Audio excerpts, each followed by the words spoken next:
안녕하세요. 최세용 목사입니다. 2022년 2월 2일 수요 성경 공부 His Story 두 번째 시간이 찾아왔습니다. 두 번째 시간 말씀의 주인공은 12해를 혈루증으로 알아온 한 여인의 이야기입니다. 이 여인을 통해 하나님께서는 우리에게 어떤 은혜를 나누어 주고 계신지 함께 말씀을 통해 살펴봤으면 좋겠습니다. 먼저 기도로 시작하겠습니다. 하나님 아버지, 오늘 저희를 주의 말씀 가운데로 인도하여 주시니 감사합니다. 말씀을 통해 하나님의 그 인도하심을 찾아갈 수 있도록 주께서 붙들어 주시고 그 길 가운데에 주님께서 부어주시는 은혜들을 놓치지 않고 다 담아갈 수 있도록 주여 은혜를 더하여 주시옵소서. 오늘 이 시간에 온전히 주님과 동행하기를 소원합니다. 주님과 함께 나아가는 시간, 귀하고 복된 시간 될 수 있도록 성령님 인도하여 주시옵소서. 예수님의 이름으로 기도 올리옵나이다. 아멘.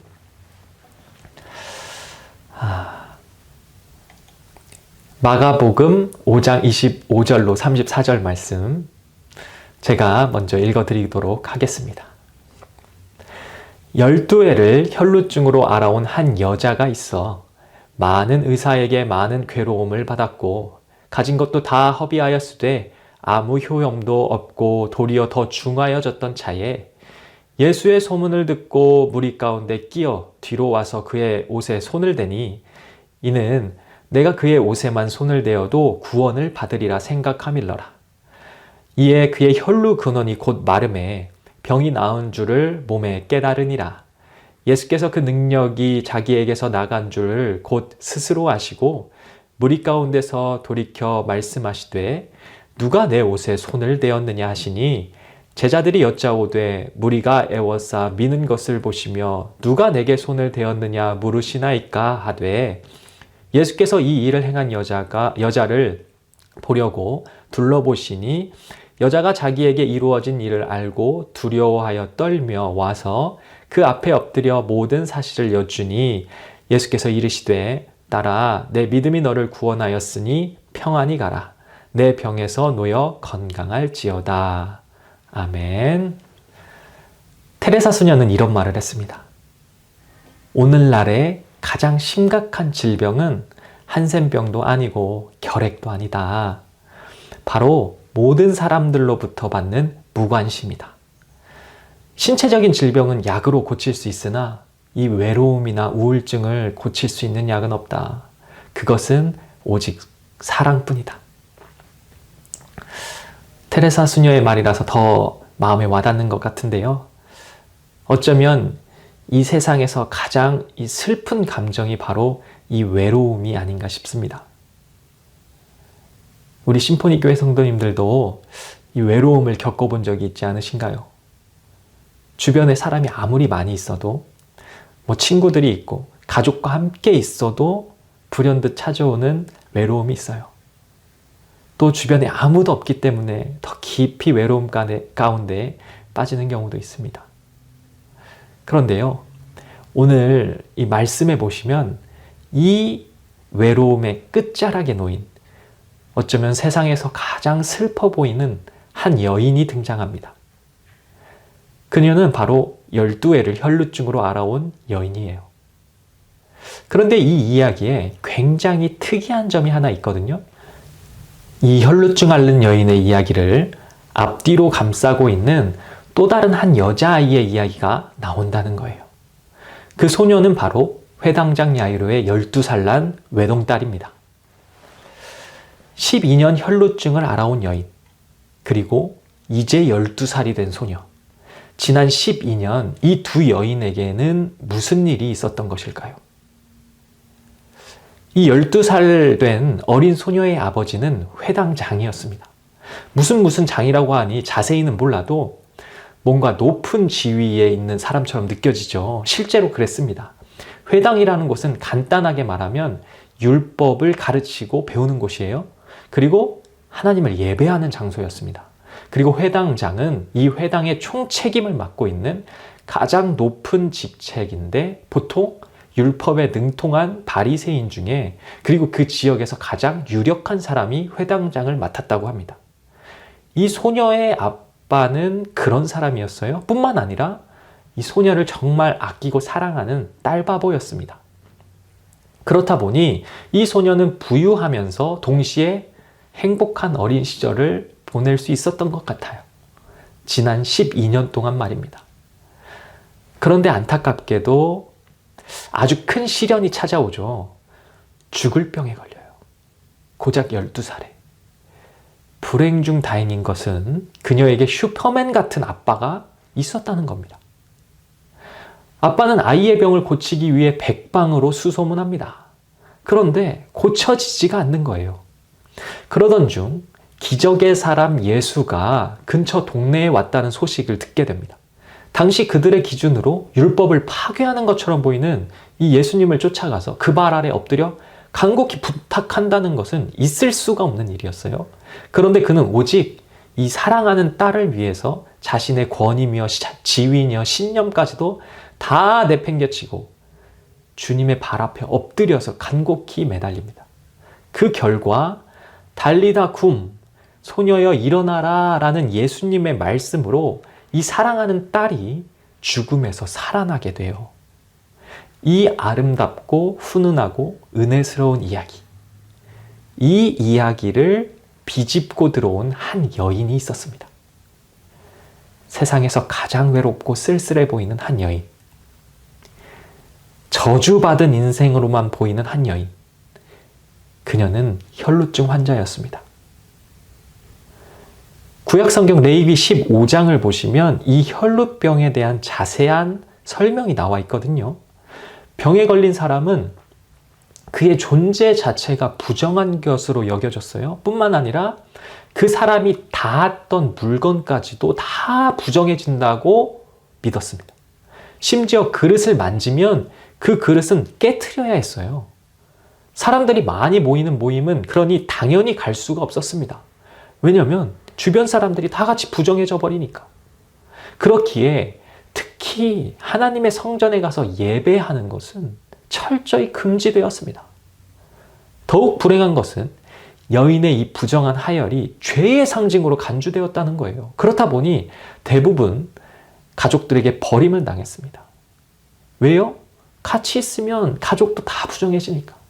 그러니 이 혈루증 앓던 여인의 삶이 어떠했겠습니까? 그녀는 늘 병에 걸린 지난 12년 내내 사람들 앞에서 심지어 하나님 앞에서 부정한 존재로 여겨졌어요. 그리고 그녀 스스로도 이 사실을 너무나 잘 알고 있었습니다. 스스로를 부정하게 여겨야만 했던 삶. 나 자신을 못난 존재로, 나 자신을 죄인으로 철저히 여겨야 했던 삶이었습니다. 그렇게 외롭고 쓸쓸했을 삶. 그 누구 하나 돌봐주는 이 없어서 손가락질 받고 죄의 상징이 되어버렸어요. 도대체 그녀의 인생은 뭘까요? 누구는 사랑하는 딸을 위해서라면 자신의 권위며 지위며 신념까지도 다 내팽개치고 모든 것 쏟아붓는 아빠를 만나서 심지어 죽었다가 다시 살아났는데 이 여인은 없어요. 정말 아무것도 없어요.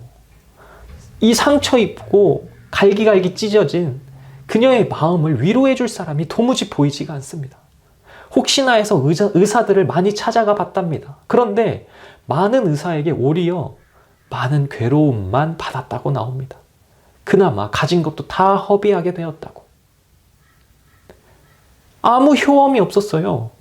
오히려 병이 더 중하여졌습니다. 그런데 그녀의 귀를 의심케 하는 소문이 들려오는 거예요.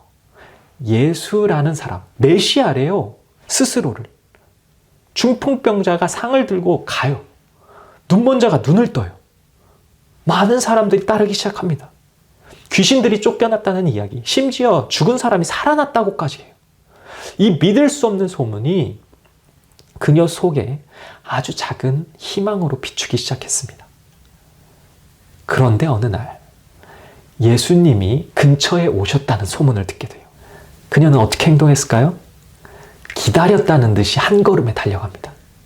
그런데 이미 그곳에는 사람들이 꽉 차 있었어요. 무리가 가득했대요. 혹시라도 나의 이 부정함을 들키게 되면 아주 심각한 문제가 생길지도 모르는 상황. 그래서 몰래 움직여야 했습니다. 그러나 그녀는 그 길을 가야만 했습니다. 왜냐하면 주님을 만나야 했거든요. 우리 주님을. 그 뒤의 상황을 함께 읽어보겠습니다. 27절, 29절. 예수의 소문을 듣고 무리 가운데 끼어 뒤로 와서 그의 옷에 손을 대니 이는 내가 그의 옷에만 손을 대어도 구원을 받으리라 생각함일러라. 이에 그의 혈루근원이 곧 마름에 병이 나은 줄 몸에 깨달으니라. 사람들 몰래 무리 가운데 끼어서 예수님의 옷에 손을 댑니다. 믿음이 있었거든요. 주님의 이 옷자락에 손을 대기만 해도 나는 구원을 받을 수 있다. 실제로 그 믿음대로 놀라운 기적이 일어납니다. 대단하죠? 그런데 그녀에게는 기뻐할 틈이 없었습니다. 혈루증 환자가 사람들 사이에 이런 행동을 했다는 것이 들키는 순간 큰 문제가 발생할 수 있는 상황이었으니까요. 보세요. 여자가 자기에게 이루어진 일을 알고 두려워하여 떨며 와서 그 앞에 엎드려 모든 사실을 여쭈니 이 여인은 두려움에 떨고 있었습니다. 그런데 바로 그때 이 예수님께서 이 병이 나은 것보다 더 놀라운 말씀을 해주시는데 뭐라고 말씀하시냐? 예수께서 이르시되 딸아 내 믿음이 너를 구원하였으니 평안히 가라. 내 병에서 놓여 건강할지어다. 예수께서 이르시되 뭐라고요? 딸이요. 딸이라고요. 가족들에게 버림받고 그녀에게는 더 이상 부를 아버지가 없었어요. 그녀 곁에서 그녀를 위로해주고 붙잡아줄 사람이 그 누구 하나 없었습니다. 그런데 그런 그녀를 부르신 예수님의 음성은 딸이었습니다. 이 주님의 음성에 여인의 마음은 어땠을까요? 여러분, 12년이라는 그 긴 시간, 그 자리가 아무 소망 없어 보이는 자리일지라도 바로 그 자리에서 우리 주님을 만난다면, 나를 자녀 삼아주신 그분을 만나면 그 자리가 역전의 자리이고 승리의 자리가 되는 줄로 믿습니다. 문제 없는 인생, 문제 없는 삶, 문제 없는 가정이 어디 있겠습니까? 심지어 예수님이 함께 계시는 곳에도 언제나 문제가 함께 있었습니다. 가나안 혼인잔치에 포도주가 떨어졌잖아요. 게네사렛 호수에서 제자들은 밤새도록 단 한 마리의 물고기도 잡지 못했습니다. 그곳에 예수님이 함께 계셨는데도 말이에요. 여러분, 우리 삶에도 끊임없이 문제가 생기지 않나요? 우리도 예수님을 내 안에 모시고 있다고 하지만 어떨 때는 기쁨을 느끼지 못하고 좌절을 경험하기도 합니다. 신앙생활을 하는데 견딜 수 없는 답답함이 나를 에워싸기도 해요. 그러나 바로 그 자리에서 바로 그곳으로 인도하신 우리 주님을 꼭 만나셨으면 좋겠습니다. 갈 바를 알지 못하고 나아가지만 주님이 그 길을 인도하고 계시니 너무나도 확실한 길. 내 기준에는 당장 답답해 보일 수 있으나 하나님의 가장 완전한 때에 물은 포도주로 변했고요. 그 물에는 찢어질 정도로 많은 고기가 잡혔습니다. 우리가 주님의 말씀을 의지해서 그 물을 내리는 그 순간 말이에요. 선생님, 우리들이 밤이 새도록 수고하였을 때 잡은 것이 없지만은 말씀에 의지하여 내가 그 물을 내리리이다. 그렇게 하니 고기를 잡은 것이 심히 많아 그물이 찢어지는지라. 갈 바를 알지 못하고 나아가지만 가장 확실한 길, 모르겠지만 분명하게 아는 길, 우리 주님과 함께 가는 길입니다. 그렇기에 우리는 무슨 일이 있어도 이 주님을 붙잡아야 하는 거예요. 혈루증 여인의 그 간절했던 손길처럼 주님의 이 옷자락을 붙잡지 못하면 나에게는 더 이상 소망이 없다. 이 옷자락 붙잡지 못하면 난 더 이상 살 수가 없다. 주님의 옷자락 붙드는 것만이 내가 살 수 있는 유일한 길이라는 그 간절한 몸부림과 그 믿음의 손짓. 우리 심포니교회 성도님들은 무엇을 붙잡고 살아가고 계신가요? 이것만은 하며 놓지 못하고 있는 것이 도대체 무엇입니까? 소망은 오직 우리 주님께 있는데 우리는 도대체 어디서 무엇을 붙들고 살아가고 있는 것일까요?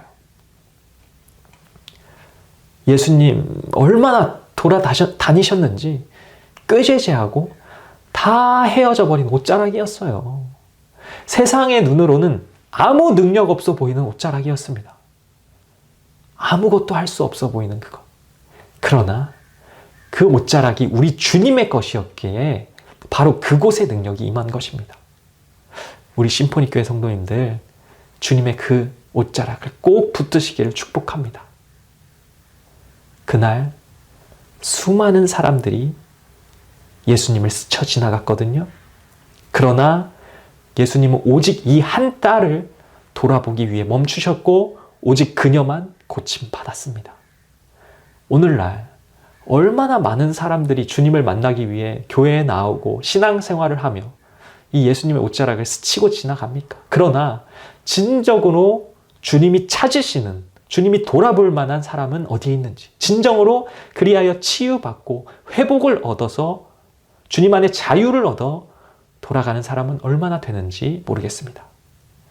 오늘 수요 성경 공부 히스 스토리를 위해 모인 우리들은 그 수많은 군중 중에 한 사람이 아니라 그저 스치고 지나가는 무리 중에 하나가 아니라 치유받았던 그녀, 예수님 앞에 진실했던 그 한 사람이 되었으면 좋겠습니다. 그때 우리는 주님의 음성을 듣게 될 것입니다. 사랑하는 딸아, 사랑하는 아들아, 내 믿음이 너를 구원하였으니 이제 평안히 가라. 그 평안 가운데 승리하는 우리 심포니교회 성도님들 되시기를 주님의 이름으로 축복합니다. 다 같이 기도하시겠습니다. 사랑의 하나님, 오늘 저희를 주님의 말씀 가운데로 인도하여 주시니 참으로 감사합니다. 주님, 우리가 혹시 세상 가운데에 주님을 붙잡을 손으로 다른 것을 붙들고 있지는 않은지 돌아봅니다. 이것만은 하며 놓지 못하고 있는 것이 있다면 과감히 놓아버리고 그 손으로 주의 손 꼭 붙들고 나아가는 삶이 될 수 있도록 인도하여 주시옵소서. 주의 생명의 능력으로 자유함을 얻고 회복을 얻어 세상 가운데 당당히 승리하는 우리의 삶 되도록 주여 축복하여 주시옵소서. 예수님의 이름으로 기도 올리옵나이다. 아멘. 끝으로 한 가지 질문을 드리며 마치도록 하겠습니다. 여러분, 우리는 예수님을 붙잡아야 합니다.